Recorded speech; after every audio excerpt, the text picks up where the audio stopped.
Assalamualaikum warahmatullahi wabarakatuh. Perkenalkan kami dari kelompok 7. Pada kesempatan kali ini kami akan membahas tentang hasil diskusi kami, yaitu tentang AI, yang mana untuk materi pertama itu akan dijelaskan oleh teman saya, Khalis.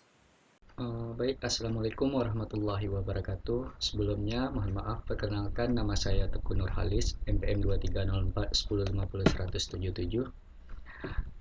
Pada slide ini saya akan lanjut menjelaskan 4 metrik kinerja fundamental AI. Nah, berdasarkan hasil diskusi kelompok dan materi yang disajikan, terdapat 4 metrik utama yang digunakan untuk mengevaluasi seberapa baik sebuah model klasifikasi bekerja, yaitu berikut adalah rinciannya. Yang pertama ada akurasi. Akurasi itu adalah metrik yang paling sederhana, yaitu mengukur persentase prediksi yang benar, baik positif maupun negatif. Dibandingkan dengan keseluruhan data, metrik ini sangat ideal dan efektif digunakan jika dataset yang kita miliki seimbang. Misalnya jumlah data tiap kelas hampir sama. Lalu kemudian pada poin kedua ada precision, yaitu presisi. Presisi ini sendiri yaitu mengukur rasio prediksi true positif dibandingkan dengan seluruh hasil yang diprediksi positif oleh model. Yang mana fokus utama presisi adalah untuk meminimalkan kesalahan false positif. Misalnya kondisi di mana model salah menebak suatu sebagai positif padahal aslinya itu negatif. Nah, kemudian di poin ketiga ada rekal yang mana artinya ini sensitivitas. Rekal ini sendiri adalah rasio true positif dibandingkan dengan seluruh data yang secara aktual memang positif. Metrik ini sangat krusial untuk sistem yang membutuhkan sensitivitas tinggi, di mana kita tak ingin melewatkan satu pun kasus positif yang sebenarnya, yaitu meminimal false negatifnya.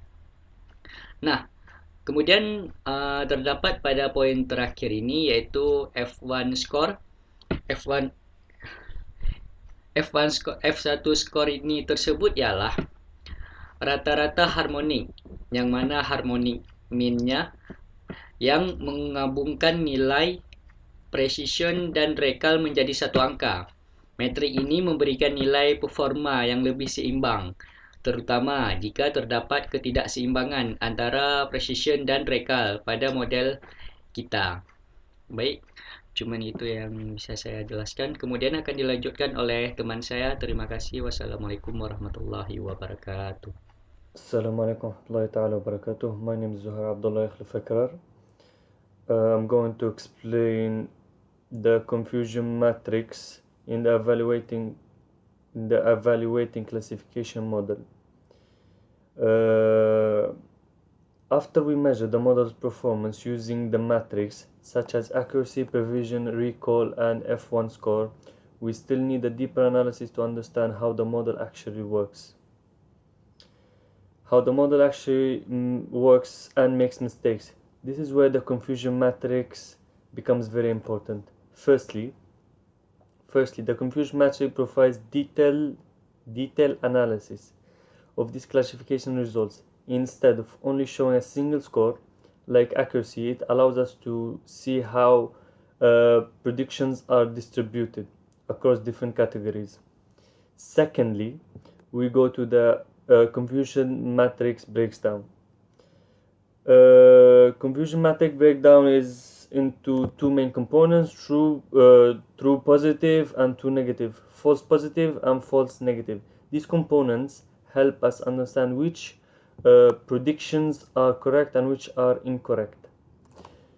Thirdly, by analyzing these components, we can identify specific error patterns in the model. For example, we can see whether the model tends to accurately predict positive or negative. Because of this, the confusion matrix helps researchers and engineers improve the models in more targeted and systematic way. Assalamualaikum warahmatullahi wabarakatuh. Sebelumnya perkenalkan, nama saya Hirza Barit dengan NPM 23041050-168. Jadi pada kesempatan kali ini saya akan membahas tentang tantangan dalam penelitian AI. Nah, untuk tantangan pertama dalam penelitian AI itu adalah keterbatasan data, di mana dalam pengembangan AI ini, data itu sangat penting karena model AI sendiri itu belajar dari data tersebut untuk mengenali pola. Kemudian masalahnya adalah dataset yang bagus dan berkualitas itu susah untuk didapat, karena beberapa jenis data seperti data kesehatan atau data pribadi itu, dia memiliki batasan akses. Selain itu, proses pengumpulan dan pelabelan data itu juga membutuhkan waktu dan biaya yang tidak sedikit. Kemudian tantangan yang kedua itu ada overfitting. Nah, jadi overfitting ini terjadi ketika model terlalu menyesuaikan diri dengan data pelatihan, yang mana model tidak benar-benar memahami pola umum dari data, tapi dia menghafal data yang digunakan saat training. Nah, yang mana akibatnya itu ketika nantinya model diuji menggunakan data baru yang belum pernah dia lihat, hasil prediksi yang dihasilkan itu menjadi kurang akurat. Nah, untuk mengatasi hal ini, biasanya itu digunakan beberapa teknik seperti validasi data, regularisasi, atau pembagian dataset menjadi data training dan data testing. Kemudian tantangan berikutnya itu ada kebutuhan komputasi yang cukup besar, yang mana banyak model AI modern, terutama yang berbasis deep learning itu membutuhkan sumber daya komputasi yang tinggi, misalnya penggunaan GPU, kapasitas memori yang besar, serta waktu pelatihan yang cukup lama. Nah, hal ini bisa menjadi kendala karena tidak semua peneliti atau institusi itu memiliki perangkat keras dengan komputasi yang memadai, yang mana akibatnya proses pengembangan dan pelatihan model itu bisa menjadi lebih lambat. Kemudian tantangan yang terakhir itu adalah interpretasi hasil dari model AI. Nah, sering kita jumpai bahwa model AI itu bersifat black box, yang mana proses pengambilan keputusannya itu nggak bisa dijelaskan secara detail. Nah, hal ini menjadi tantangan penting karena pada bidang yang membutuhkan transparansi tinggi seperti kesehatan, keuangan, dan sistem pengambilan keputusan itu harus dijelaskan secara detail. Sekian, terima kasih. Assalamualaikum warahmatullahi wabarakatuh. Perkenalkan, nama saya Wahidi Adami dengan NPM 23041050-138. Saya dari kelompok 7. Nah, saya di sini akan melanjutkan penjelasan dari teman saya sebelumnya. Apa itu overfitting? Overfitting adalah kondisi dalam machine learning ketika model terlalu belajar secara detail dari data pelatihan sehingga bukan hanya pola penting yang dipelajari, tetapi juga noise pada data tersebut, yang mengakibatkan model kehilangan kemampuan untuk melakukan generalisasi terhadap data lain karena terlalu menyesuaikan diri dengan dataset yang digunakan saat pelatihan. Nah, ada beberapa solusi untuk mengatasi overfitting ini. Salah satunya yaitu regularization. Metode ini memiliki tujuan yaitu membatasi kompleksitas model agar tidak menjadi terlalu rumit. Metode L1 cenderung membuat beberapa bobot menjadi nol sehingga dapat sekaligus melakukan seleksi fitur. Sedangkan L2 mengecilkan nilai bobot tanpa menghilangkannya sepenuhnya. Dengan cara ini, model menjadi lebih sederhana dan lebih mampu melakukan generalisasi terhadap data baru. Yang kedua ada metode dropout layers. Pada teknik ini, bekerja dengan cara menonaktifkan beberapa neuron secara acak selama proses pelatihan. Tujuannya adalah mencegah model terlalu bergantung pada neuron tertentu saja, yang memaksa jaringan untuk belajar menggunakan berbagai kombinasi neuron, sehingga tidak mudah mengalami overfitting.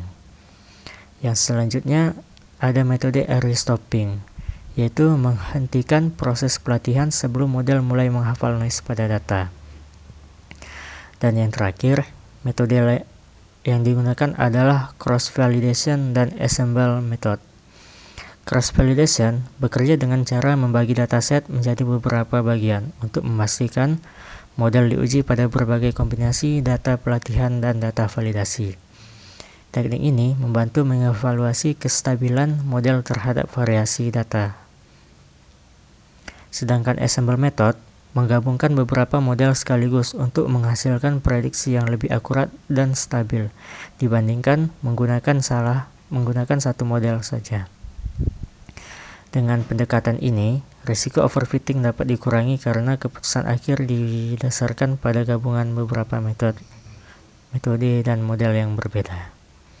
Nah, sekian dari penjelasan saya. Selanjutnya akan dijelaskan oleh teman saya.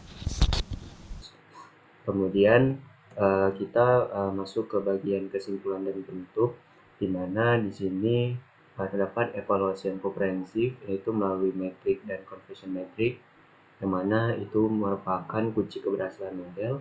Kemudian yang kedua ada tantangan teknis seperti overfitting dan komputasi, dapat dimitigasi dengan teknik optimasi yang tepat. Demikian yang dapat kami sampaikan, lebih dan kurang kami mohon maaf. Wabillahi taufiq wal hidayah. Wassalamualaikum warahmatullahi wabarakatuh.